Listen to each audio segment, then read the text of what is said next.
We're up on a roof on a home in Long Branch, New Jersey. Previously, an electrician moved this electrical pipe to a new location and forgot to seal up the hole he made.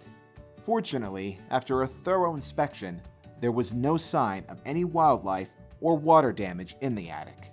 However, if left just the way it is, it could lead to some serious issues, so we're going to patch it up and make it look just like the way it was before. As you can see, we patched up the hole using metal flashing.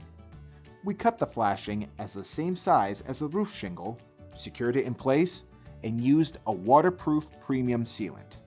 It looks white now because the sealant is still wet and drying.